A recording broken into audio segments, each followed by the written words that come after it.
Bulletin का आगाज करें। सबसे पहले खबर दें, कराची के इलाके कोरंगी मेहरान टाउन में मुबैना तौर पर पुलिस एहलकारों की फायरिंग से एक शख्स जाँ बहक और 2 जख्मी हो गए। जाँ बहक होने वाले शख्स के भाई ने बताया था कि डकैती के बाद उन्होंने 15 पर पुलिस को इत्तला दी थी। इस दौरान डाकू फरार हो गए और पुलिस ने आकर हम पर ही फायरिंग कर दी। पुलिस ने वाक़े में मुलव्विस 6 एहलकारों को हिरासत में लेकर तफ्तीश शुरू कर दी है। फैसलाबाद में पुलिस की जेर हिरासत डकैती का एक मुलजिम हलाक हो गया है। पुलिस के मुताबिक हलाक होने वाला मुलजिम डकैती के मुतादिद मुकदमात में नामजद था। मुलजिम को शनाख्त परेड के लिए जेल ले जाया जा रहा था। वाक़े की तहकीकात के लिए SP लायलपुर टाउन की सरबराही में कमेटी कायम कर दी गई है।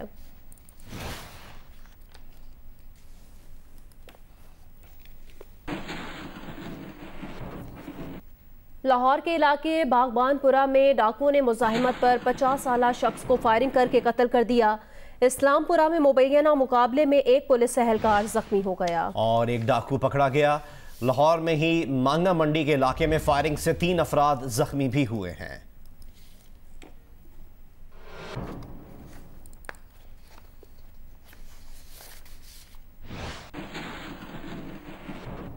और अब आपको अपडेट करें, अल अजीज़िया स्टील मिल्स और एवनफील्ड रेफरेंसेस में सज़ा के खिलाफ अपीलों में अदम हाज़िरी से मुताल्लिक इस्लामाबाद हाई कोर्ट में नवाज शरीफ को इश्तिहारी मुलजिम करार देने की कार्रवाई का बाकायदा आगाज आज होगा। नवाज शरीफ के नाकाबिले जमानत वारंट गिरफ्तारी की तामील के अमल में शामिल दफ्तर खारिजा के DG यूरोप और बरतानिया में पाकिस्तानी हाई कमीशन के कौंसलर अताशी के बयानात रिकॉर्ड किए जाएंगे।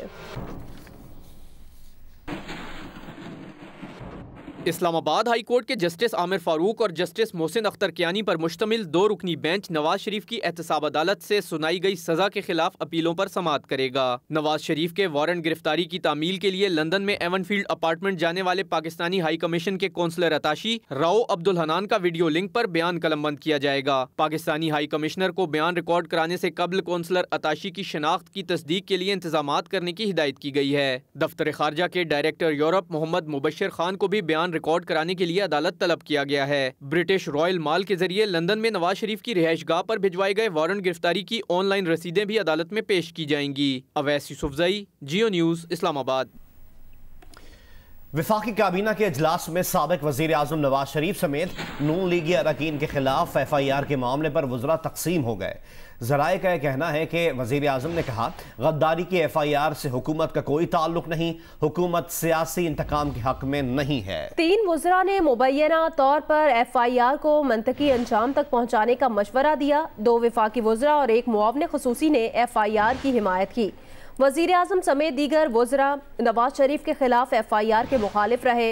वज़रा ने राय दी कि गद्दारी से मुतालिक FIR ख़त्म होनी चाहिए।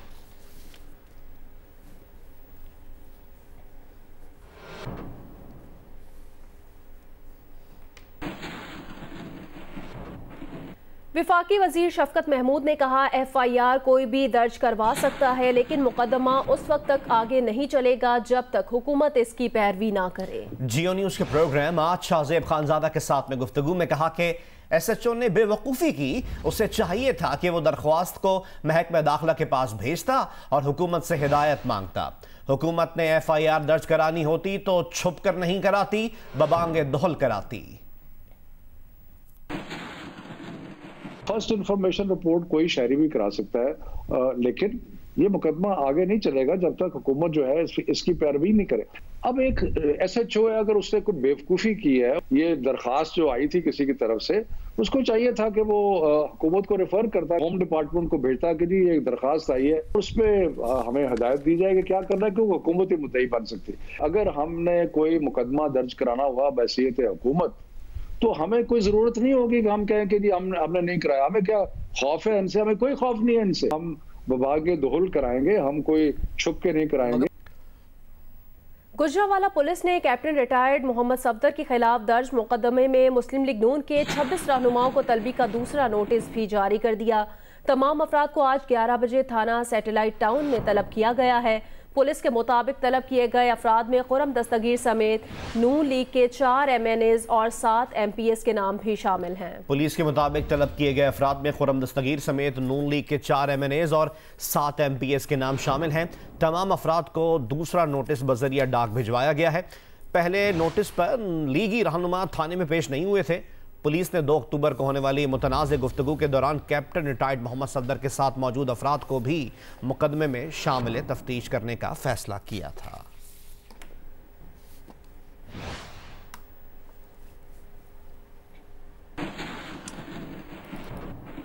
और अब आपको बताएं कि army chief general Qamar Javed Bajwa ने स्कर्दू और गिलगित का दौरा किया। आर्मी चीफ को कंट्रोल लाइन पर ताज़ा तरीन सूरत हाल और LOC पर तैनात FCNA के जवानों की ऑपरेशनल तैयारियों पर ब्रीफिंग दी गई। आर्मी चीफ ने पाक फौज के अफसरान और जवानों के बुलंद हौसले को सराहा। DG ISPR के मुताबिक आर्मी चीफ ने बढ़ते खतरात के पेश नज़र बेहतरीन तैयारी और मौसर जवाब की ज़रूरत पर जोर दिया। आर्मी चीफ ने सॉफ्टवेयर टेक्नोलॉजी पार्क का इफ्तिताह किया। उनका कहना था दूर अफ्तादा इलाके में IT क्लस्टर के कयाम के दूररस असरात होंगे। स्कर्दू एयरपोर्ट पर आमद पर core commander Rawalpindi lieutenant general Azhar Abbas ने आर्मी चीफ का इस्तकबाल किया।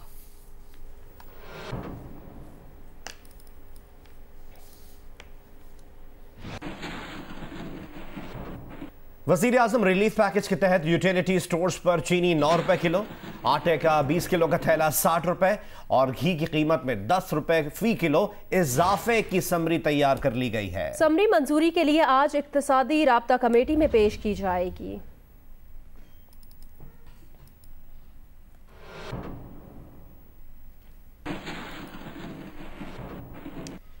हैदराबाद में 20 किलो आटे का थैला 1200 रुपए से बढ़कर 1360 रुपए पर आ गया है।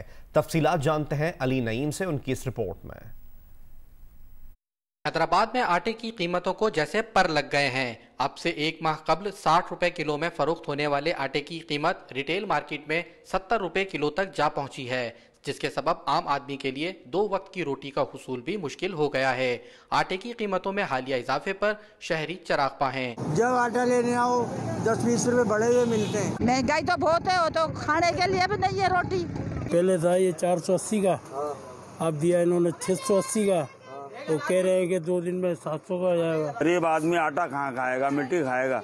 हैदराबाद में 70% खपत चक्की के आटे की है और आटा चक्कियों पर 10 किलो आटे के बैग की कीमत 670 से 680 रुपए तक है। चक्की मालकान कहते हैं कि सरकारी गंदुम दस्तियाब नहीं और ओपन मार्केट में गंदुम की बोरी की कीमत 5,500 रुपए तक हो गई है। आटे की कीमतों में कमी लाकर इस्तेहकाम पैदा करने के लिए हुकूमत की जानिब से फौरी इक़दामात न उठाए जाने की सूरत में आटा गरीब आदमी की दस्तरस से बाहर होने का इम्कान है। कैमरामैन काजी शकील के साथ Ali Naeem, Geo News, Hyderabad. All parties conference में नवाज शरीफ के खिताब पर पाकिस्तानी अवाम तकसीम हो गए। गैलप पाकिस्तान के सर्वे के मुताबिक 33% अफराद ने APC में नून लीग के कायद के बयानिए को सपोर्ट किया। 39% ने उनके बयानिए की मुखालफत की और उसे यकसर मुस्तरद कर दिया। मुस्लिम लीग नून के कायद नवाज शरीफ ने APC में जारहाना तकरीर की। इस तकरीर को कितने फीसद पाकिस्तानियों ने सुना और उनके मौक़िफ़ की हिमायत की, इस पर पाकिस्तानी अवाम की आरा गैलप पाकिस्तान के सर्वे में सामने आ गई, जिसमें मुल्क के 100 अजला से शुमारियाती तौर पर मुंतखब 1500 अफराद ने हिस्सा लिया। सर्वे में देखा गया कि हर 5 में से 1 पाकिस्तानी यानी 21% ने APC में नवाज शरीफ की जानिब से किए गए खिताब को सुनने का कहा, जबकि 79% ने खिताब न सुनने का बताया। जिन अफराद ने खिताब सुनने का कहा उनसे मजीद पूछा गया कि क्या आप नवाज शरीफ के खिताब में इख्तियार किए गए उमूमी मौक़िफ़ की हिमायत करते हैं, तो इस सवाल के जवाब में अवामी आरा बटी हुई नजर आई। हर 3 में से 1 पाकिस्तानी यानी 33% ने खिताब में इख्तियार किए गए उमूमी मौक़िफ़ पर नवाज शरीफ की हिमायत करने का कहा। अलबत्ता 39% ने नवाज शरीफ के मौक़िफ़ को यकसर मुस्तरद कर दिया। 24% ने इस पर मिले जुले रद्द-ए-अमल का इजहार किया, जबकि 4% ने इस पर कोई राय देने से गुरेज किया। सर्वे में नवाज शरीफ के इस मौक़िफ़ से 47% ने मुत्तफ़िक़ होने का कहा, जिसमें उन्होंने मौजूदा वज़ीर-ए-आज़म इमरान खान पर मुल्की मईशत को नुकसान पहुँचाने का इल्ज़ाम आयद किया, जबकि 41% ने इनके इल्ज़ाम को गलत करार दिया। 12% ने इस पर कोई राय देने से गुरेज किया। उम्र के लिहाज से सवाल के जवाब में अवामी आरा को देखा जाए तो नौजवानों में 44% ने नवाज शरीफ के इल्ज़ाम को दुरुस्त तो 43% ने गलत कहा। दरमियानी उम्र के अफराद में से 51% ने इल्जाम को दुरुस्त तो 38% ने गलत कहा, जबकि उम्र रसीदा अफराद में हिमायत की शरह 51%, जबकि इल्जाम को गलत समझने वाले अफराद की शरह 44% नजर आई। सर्वे में गैलप पाकिस्तान ने अवाम से ये सवाल भी किया कि क्या नवाज शरीफ को पाकिस्तान वापस आकर मुकदमात का सामना करना चाहिए या नहीं, तो जवाब में अवाम की अक्सरियत यानी 78% ने नवाज शरीफ को पाकिस्तान वापस आकर मुकदमात का सामना करने का मशवरा दिया, जबकि 15% ने इसके बरक्स राय दी। 7% ने इस सवाल का कोई जवाब नहीं दिया। गैलप पाकिस्तान ने अवाम से नवाज शरीफ की इस मौक़िफ़ पर भी राय मांगी, जिसमें उन्होंने फौज को सियासी मामलात से दूर रहने और सियासतदानों को मुल्क चलाने की जिम्मेदारी देने का कहा। इसके जवाब में 51% ने फौज के सियासत से दूर रहने के नवाज शरीफ के मौक़िफ़ की हिमायत की, जबकि 40% इस राय से गैर मुत्तफ़िक़ नजर आए। सियासतदानों के मुल्क चलाने और फौज के सियासी निज़ाम से दूर रहने के मौक़िफ़ की हिमायत नौजवानों में मजबूई कौमी औसत से कम नजर आई और 48% ने इसकी हिमायत की। दरमियानी उम्र के 55% और उम्र रसीदा 54% अफराद ने नवाज शरीफ के सियासतदानों को मुल्क चलाने की जिम्मेदारी देने के मौक़िफ़ की हिमायत करने का कहा। पेशावर की इस्लामिया कॉलेज यूनिवर्सिटी माली बहरान का शिकार हो गई है। अदम अदायगी पर इंटरनेट सर्विस भी बंद कर दी गई। तफसीलात जानेंगे जियो न्यूज़ की नुमाइंदा शीबा हैदर से। शीबा, बताइएगा मजीद क्या तफसीलात सामने आई हैं? जी बिल्कुल, पेशावर की तारीखी तालीमी दरगाह में मुश्किलात से दो चार है। यूनिवर्स को मौसूल सरकारी दस्तावेजात के मुताबिक यूनिवर्सिटी के ज़िम्मे नेट सर्विस के 4 करोड़ रुपए के बकायाजात अदा नहीं किए गए हैं, जिसके नतीजे में यूनिवर्सिटी में इंटरनेट सर्विस बंद कर दी गई है। इंटरनेट सर्विस बंद होने पर एमफिल और पीएचडी के तलबा को तहकीकी मवाद में मुश्किलात का सामना करना पड़ रहा है। दूसरी जानिब इस्लामिया कॉलेज यूनिवर्सिटी के रजिस्ट्रार डॉक्टर इब्रार से हमारी बात हुई तो उनका कहना था कि कोरोना के सबब यूनिवर्सिटी माली बहरान से दो चार है। इस सिलसिले में हायर एजुकेशन कमीशन से राब्ता किया गया है। बहुत जल्द बकायजात की अदायगी का मसला हल करके यूनिवर्सिटी में इंटरनेट सर्विस बहाल कर दी जाएगी। जी।